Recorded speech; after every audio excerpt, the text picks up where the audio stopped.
This channel does not promote any violent, harmful, or illegal activities. All content provided by this channel is meant for an educational purpose only.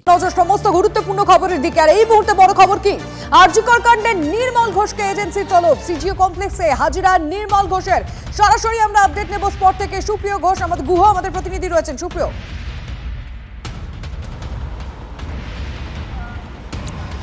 Mascot spin control ল্যাবের পরীক্ষায় এটি প্রমাণিত কেয়াসেট alopex penta active নতুন চুল গজাতে সাহায্য করে চুল পড়া বন্ধ করে Keya Seth alopex penta active 10 hair fall প্রবলেমের একমাত্র সলিউশন।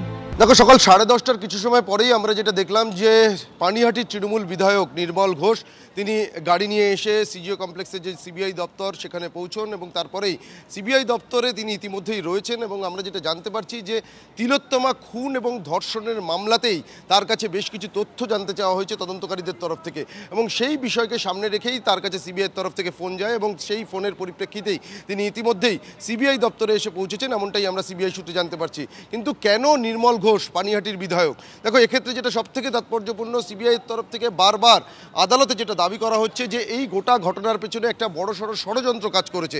এমনকি টালা থানার ওসি এই যে অভিজিৎ মণ্ডল তাকে যে তদন্তকারীরা গ্রেপ্তার করেছেন এবং তার গ্রেপ্তারির পরবর্তীতে সিবিআই যেটা দাবি করছে যে দেহের ময়নাতদন্তের পর যখন পরিবারের হাতে তুলে দেওয়া হয়েছিল পরিবারের তরফ থেকে দ্বিতীয়বার ময়নাতদন্তের জন্য দাবি জানানো হলেও তড়িঘড়ি সেই দেহ সৎকার করা হয়েছিল, অর্থাৎ পানিহাটিতে তার বাড়িতে পৌঁছানোর পর সেই দেহ যে তড়িঘড়ি দাহ করা হয়েছিল সেক্ষেত্রে স্থানীয় শাসক দলের কোনো রকম নেতৃত্বের কোনো প্রভাব কাজ করেছিল কিনা বা পরিবারের উপরে কোনোভাবে চাপ তৈরি করা হয়েছিল কিনা, কারণ তারা যেটা দাবি করেছেন যে তারা দ্বিতীয়বার ময়নাতদন্তের দাবি জানাচ্ছেন।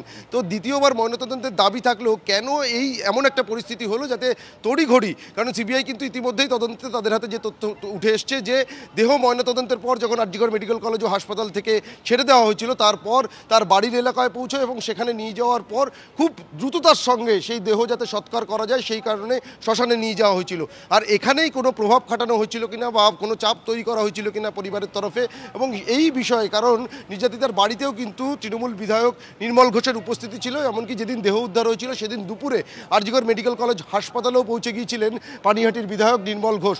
সেই জায়গা থেকে এই গোটা ঘটনার বিষয়ে তিনি কি জানেন বা ওই দিন রাতে তার বাড়িতে নির্যাতিতার দেহ পৌঁছানোর পর কি পরিস্থিতি তৈরি হয়েছিল, কেন এত দ্রুততার সঙ্গে তার দেহের সৎকার করা হয়েছিল, সেই বিষয়গুলোই কিন্তু তদন্তকারীরা জানতে চাইছেন নির্দিষ্টভাবে। এবং ইতিপূর্বে এক্ষেত্রে যেটা আরও একটা গুরুত্বপূর্ণ বিষয় যে ঘোলা থানার আইসি, যে থানা এলাকায় এই নির্যাতিতার বাড়ি, সেই থানার আইসিকেও কিন্তু ডেকে তদন্তকারীরা জিজ্ঞাসাবাদ করেছিলেন, অর্থাৎ বাড়িতে পৌঁছানোর পর কি পরিস্থিতি তৈরি হয়েছিল, কোথাও কোনো চাপ তৈরি হয়েছিল কিনা স্থানীয় প্রশাসন বা শাসক দলের তরফ থেকে বা তার পরিবারের উপরে কোনো প্রভাব খাটানো হয়েছিল কিনা, এই বিষয়গুলোই কিন্তু এখন তদন্তকারীরা নিশ্চিত হতে চাইছেন। আর সেই কারণেই সম্ভাব্য যেটা আমরা একেবারে বুঝতে পারছি। সুপ্রিয় নজর রাখো তুমি, আমরা আমাদের দর্শকদের অবশ্যই বিষয়ে আপডেট দিতে থাকবো। ধন্যবাদ।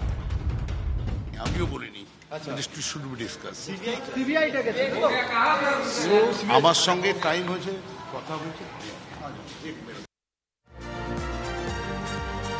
আরজিকর কাণ্ডে চাঞ্চল্যকর দাবি তিলোত্তমার ময়না তদন্তকারী চিকিৎসক অপূর্ব বিশ্বাসের। তাঁর দাবি তিলোত্তমার কাকা পরিচয় একজন বলেছিল ওই দিন পোস্টমর্টেম না হলে রক্তগঙ্গা বইয়ে দেবে।